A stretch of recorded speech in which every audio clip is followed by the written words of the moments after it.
So yun yung kanina, 170 mm siya mula dito sa may guhit na yan hanggang dito sa may ano sa may tire hugger. Ngayon naging 200 na yan, 200. So tumaas siya ng 30 mm.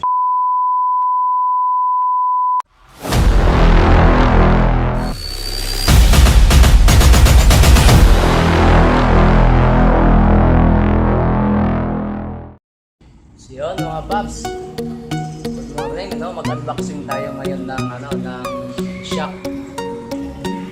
para sa mga naka Z2, so naka Z200, Z2X, Z2 plug and play lang to, diba? Pang Fury shock, mono shock So tara, unboxing natin. So yan, ito yung shock, ito yung stock ng ng Z2 natin.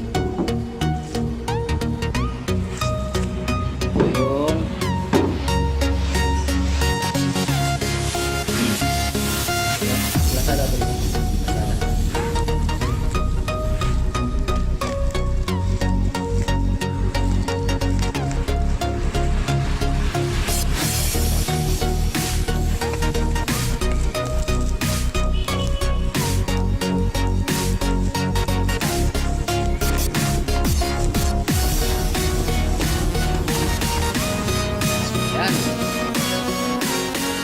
PSM. Yung brand niya is PSM. Yan, made in Indonesia. Tapos walang nakalagay kung pang Fury ay meron pala, yan. Hindi, wala. Ito yung 255 mm CVT. Walang nakalagay kung anong motor. So yun, buksan na natin. Kung na-compare natin ang box kung so yun, ito na yung laman nya.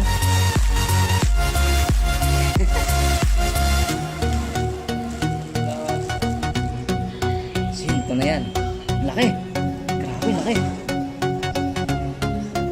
Ngayon tatak nya PSM. Actually, na-review na to ni Loverboy. Shoutout kay Loverboy Moto ng ZEP Laguna Saints. Shoutout. Ayan. Tapos, compare natin sa stock. Ito yung stock ng Z2. Ito yung sa akin. Ito yung pinagpalitan ko. Nagpalit ako ng Owens. Tapos, ito yung kay Papa Don. Yung binili niyang kasi wala siyang mabilhan na pang Owens, kaya PSM. Ito, i-compare natin. So yun, sa size, mas malaki talaga yung spring nya, malaki compare sa yan, makita niyo sa video. Ayan, mas mataba talaga yung PSM compare sa stock. Tapos sa spring, maiksi siya yung spring ng PSM compare sa stock natin. Tapos yung height naman, sa height mas mataas kaunti yung ito ang stock natin 255 mm, pero same lang sila 255 mm, pero mas mataas yung height ng PSM, mas mataas yun, no?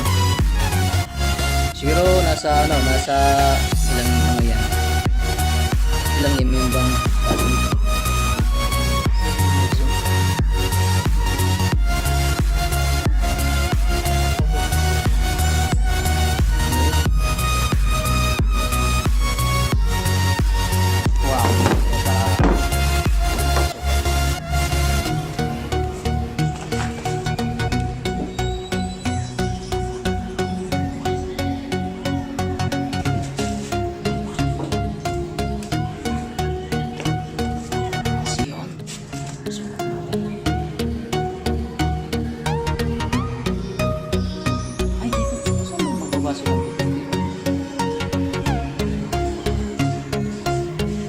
sa ano, no? Sa may butas.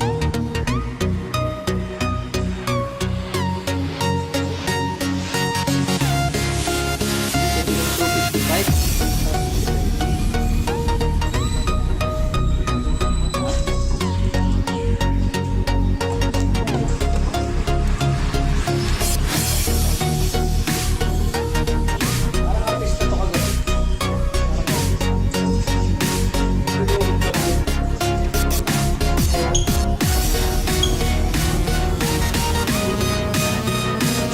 Yan mga kabs, yan. Malaki yung decoration ko, ha. Ito yung sa akin. Tama yan. 255 siya, yung size sukat niya. Pero kung sukatin mo sa sentro ng butas, sa sentro dito, kabilaan, nasa ano lang siya, oh, nasa 250. Yung nasa 250, wala pang 250, oh. Wala pa siyang 250, nasa 245 lang, 245 mm dito sa butas niya, mula dito hanggang dito. Tapos ito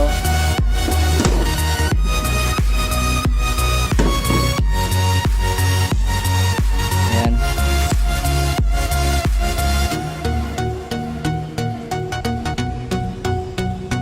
ito yung nasa 255 talaga.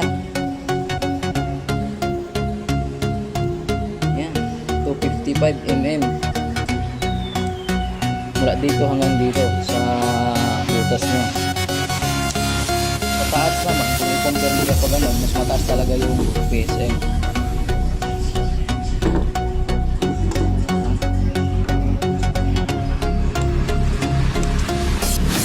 Yan.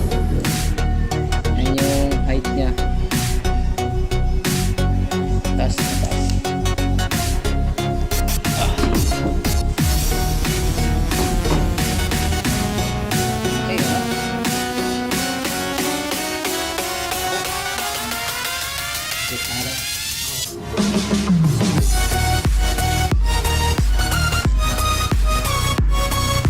Dito natin yung dito. Sukatin kaya natin paps yung dito, no? Yung size dito sa tarhagger, tapos hanggang dito, ano? Hanggang dito, para makita natin kung tumaas ba talaga yung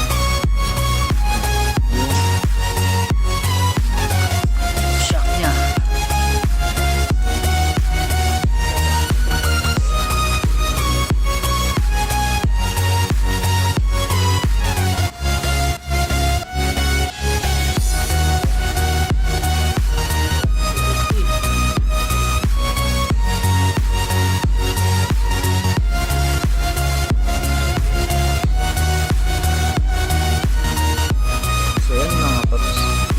Nasa 170 siya.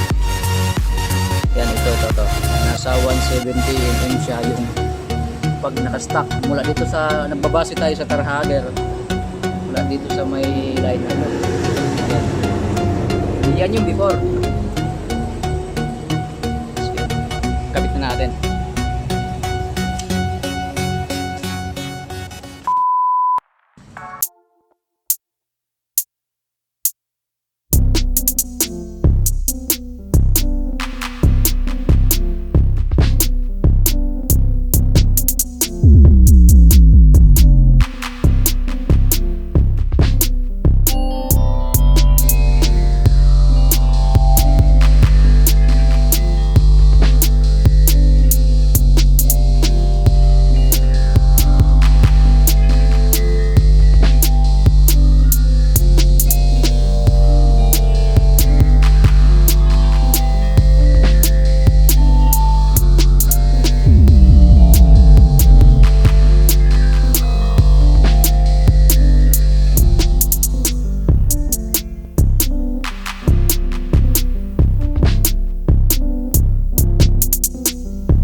Yan.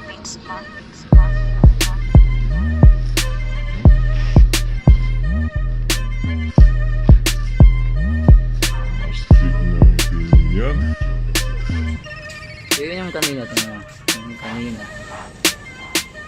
Yan. Malayo na sa ano, plate holder.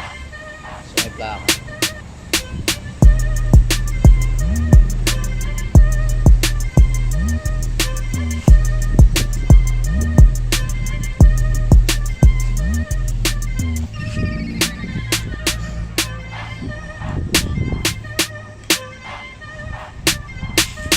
To 55mm. Asan yung ito? Fake news pala yung 255mm sa stock. Isang malaking fake news.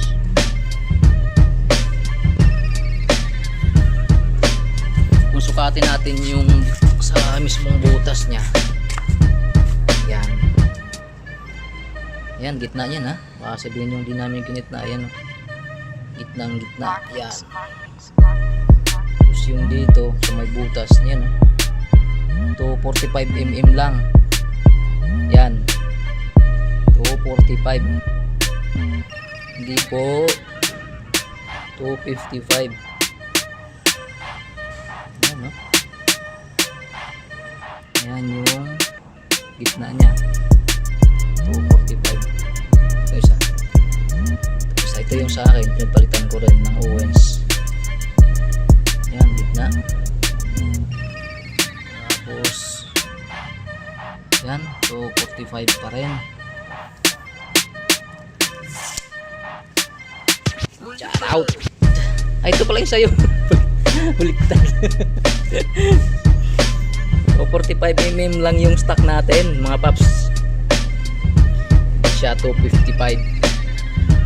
So kung magpalit kayo ng 255 na Owens or tawag nito, yung PSM, tataas talaga siya. Ito yung sa akin, Owens. Yan. Mag ano yan, mag 1 year and magto 2 years na. Still bumping ang ating Owens. Wala akong tire hugger kasi naka-modified.